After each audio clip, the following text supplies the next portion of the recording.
أعوذ بالله من الشيطان الرجيم.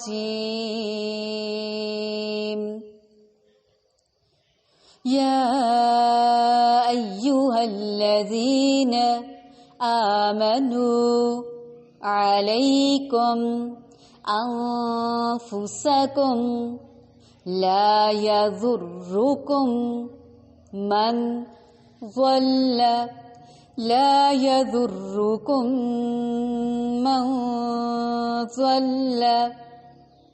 إذا اهتديتم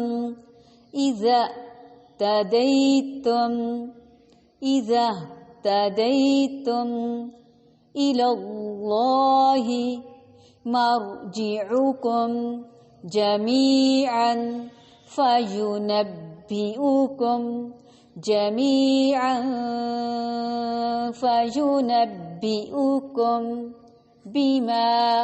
فينبئكم بما كنتم تعملون.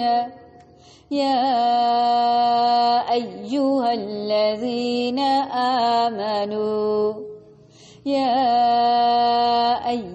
الذين آمنوا عليكم أنفسكم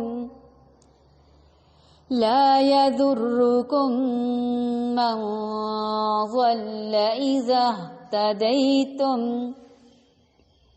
إلى الله مرجعكم جميعا فينبئكم بما كنتم تعملون.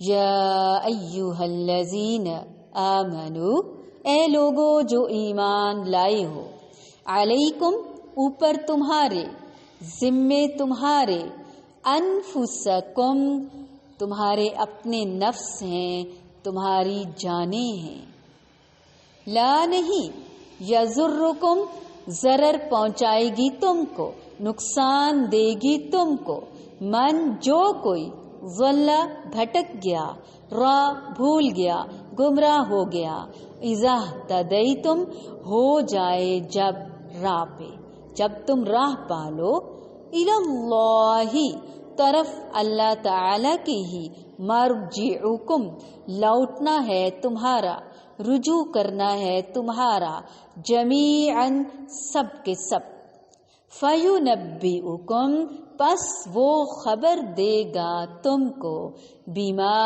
ساتھ اس کے جو، کنتم تھے تم، تعملون تم عمل کرتے. اے ایمان والو، اپنی فکر کرو، جب تم راہ راست پر چل رہے ہو تو جو شخص گمراہ کرے، جو شخص گمراہ رہے، راہ بھولا رہے، اس سے تمہارا کوئی نقصان نہیں. اللہ ہی کے پاس تم سب کو جانا ہے، پھر وہ تم سب کو بتلا دے گا جو کچھ تم سب کرتے تھے. بعض لوگوں کے ذہن میں ظاہری الفاظ سے یہ شبہ پیدا ہوا کہ اپنی اصلاح اگر کر لی جائے تو کافی ہے، امر بالمعروف و نہی عن المنکر ضروری نہیں. لیکن یہ مطلب صحیح نہیں ہے، کیونکہ امر بالمعروف کا فریضہ بھی نہایت ہی اہم ہے. اگر ایک مسلمان یہ فریضہ ہی ترک کر دے گا تو اس کا تارک ہدایت پر قائم رہنے والا کب رہے گا بھلا؟ جبکہ قرآن نے اذا اہتدیتم جب تم خود ہدایت پر چل رہے ہو کی شرط بھی عائد کر دی ہے. اسی لیے جب حضرت ابوبکر صدیق رضی اللہ تعالی عنہ کے علم میں یہ بات آئی تو انہوں نے فرمایا کہ لوگوں، تم آیت کو غلط جگہ استعمال کر رہے ہو، مس کوٹ نہ کرو. میں نے تو نبی کریم صلی اللہ علیہ وآلہ وسلم کو فرماتے ہوئے سنا ہے کہ جب لوگ برائی ہوتے ہوئے دیکھ لیں اور اسے بدلنے کی کوشش نہ کریں تو قریب ہے کہ اللہ تعالی انہیں اپنے عذاب کی گرفت میں لے لے، پکڑ لے. اس لیے آیت کا صحیح مطلب یہ ہے کہ تمہارے سمجھانے کے باوجود بھی اگر لوگ نیکی کا راستہ اختیار نہ کریں یا پھر برائی سے باز نہ آئیں تو تمہارے لیے یہ نقصان دہ نہیں ہے، جبکہ تم خود نیکی پر قائم اور برائی سے مجتنب ہو، اجتناب کر رہے ہو۔ البتہ ایک صورت میں امر بالمعروف و نہی عن المنکر کا ترک جائز ہے کہ جب کوئی شخص اپنے اندر اس کی طاقت نہ پائے اور اس سے اس کی جان کو خطرہ ہو، اس صورت میں فَإِن لَمْ يَسْتَطِعْ کیا ہے اس کے تحت کہ اس کی گنجائش ہے کہ آیت بھی اس صورت کی متحمل ہے، فَبِقَلْبِهِ وَذَلِكَ أَضْعَفُ الْإِيمَانِ روکنے کی طاقت رکھتے ہو تو ہاتھ سے روکو، ہاتھ سے نہیں روک سکتے تو زبان سے روکو، زبان سے نہیں روک سکتے تو کم از کم دل سے تو ضرور برا جانو۔ لہٰذا اللہ تعالیٰ ایمان والوں سے مخاطب ہیں، اے لوگو جو ایمان لائے ہو، اپنی فکر کرو، کسی دوسرے کی گمراہی سے تمہارا کچھ نہیں بگڑتا اگر تم خود راہ راست پر ہو تو۔ اس کا یہ مطلب نہیں کہ امر بالمعروف نہی عن المنکر نہ کرو، اس کا مطلب یہ ہے کہ صرف دوسروں کے عیب کے پیچھے نہ پڑے رہو، اور یہ انسان کی بہت بڑی کمزوری ہے، وہ اپنی غلطیاں نہیں دیکھتا لیکن یہ ضرور اس کو نظر آ رہا ہوتا ہے کہ کس نے کہاں کب کیا غلطی کی۔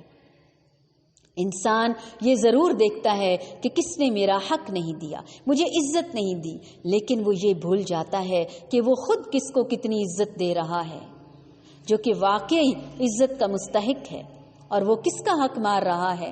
تو اس لیے صرف دوسروں کی فکر نہ کرو کہ وہ کیا کر رہے ہیں، کیوں کر رہے ہیں۔ کس قدر خوبصورت بات اللہ تعالیٰ نے ہمیں سمجھا دی، کتنا پیارا نکتہ بتا دیا۔